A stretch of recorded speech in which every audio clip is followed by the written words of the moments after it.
Movie review of the film Veerabhadrudu starring Suriya గారు. ఈ సినిమాకి ఏదన్నా పెద్ద ప్లస్ పాయింట్ ఉందంటే అది సూర్య గారే. సూర్య గారి పర్ఫార్మెన్స్ అండ్ ఎంట్రీ, ఆ క్లైమాక్స్ కానీ అన్నీ అల్టిమేట్గా అనిపిస్తాయి. సూర్య గారి స్క్రీన్ ప్రెసెన్స్ చెప్పాలంటే చాలా తక్కువ సేపే ఉంటుంది ఈ సినిమాలో, బట్ ఉన్నంతసేపు కూడా మంచి పవర్ఫుల్ క్యారెక్టర్.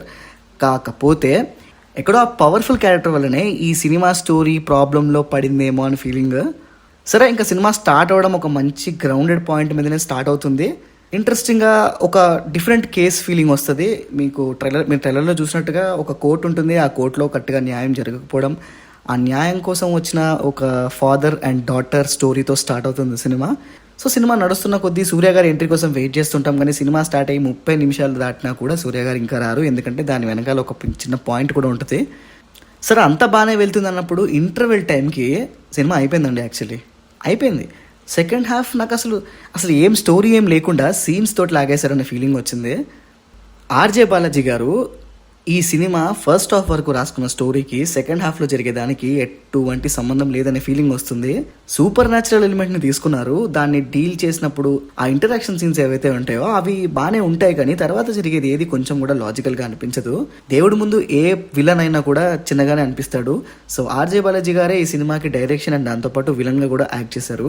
సో ఆ విలన్ రోల్ అంత స్ట్రాంగ్గా అండ్ ఇంపాక్ట్ఫుల్గా అనిపించదు. సో దట్ మనకి ప్రాబ్లం ఏమీ అంత సీరియస్గా అనిపించదు. ఫస్ట్ హాఫ్లో చూపించిన ప్రాబ్లం ఏదైతే ఉంటుందో అది బాగుంటుంది. సెకండ్ హాఫ్లో చూపిస్తున్నవి ఏవి అంత ఇంపాక్ట్ఫుల్గా డీల్ చేసినట్టుగా అనిపించదు. లిటరలీ సూర్య గారికి నిజం చెప్పాలంటే ఉన్న స్క్రీన్ ప్రెజెన్స్, ఉన్న టైం అంతా బాగుంది, కానీ యాక్చువల్లీ తన యాక్టింగ్ పర్ఫార్మెన్స్ అంతా సూపర్ లెవెల్లో చూపించడానికి క్లైమాక్స్ మినహాయించి పెద్దగా సీన్స్ ఏం లేవనిపించింది.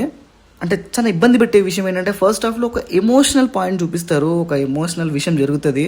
బట్ సెకండ్ హాఫ్లో ఒక కట్టుపన్న సాంగ్కి హ్యాపీగా డ్యాన్స్ చేస్తుంటే నాకు ఎందుకో కొన్ని అంతగా కనెక్ట్ అయినట్టుగా అనిపించలేదు.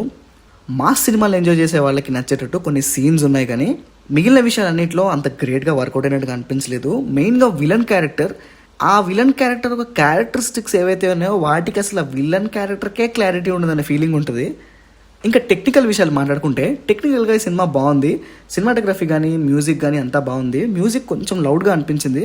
సో ఓవరాల్గా చెప్పాలంటే పవర్ఫుల్గా, మాసీగా, కొన్ని సీన్స్లో మంచి విఎఫ్ఎక్స్ తోటి, సౌండ్ తోటి బాగుందండి. విజువల్గా బాగుంది, కానీ స్టోరీ వైజ్గా చూసుకున్నా లేకపోతే మనల్ని ఎంగేజింగ్గా ఉంచే వైజ్గా చూసుకున్నా అంతగా వర్కౌట్ అవ్వలేదనే ఫీలింగ్ వచ్చింది. సో అదండి మ్యాటర్. మీరు కనుక సినిమా చూస్తుంటే మీకు ఎలా అనిపించింది అనే విషయాన్ని కింద కామెంట్స్లో మెన్షన్ చేయడం మాత్రం మర్చిపోకండి. This is Pranav signing off team cinema picture.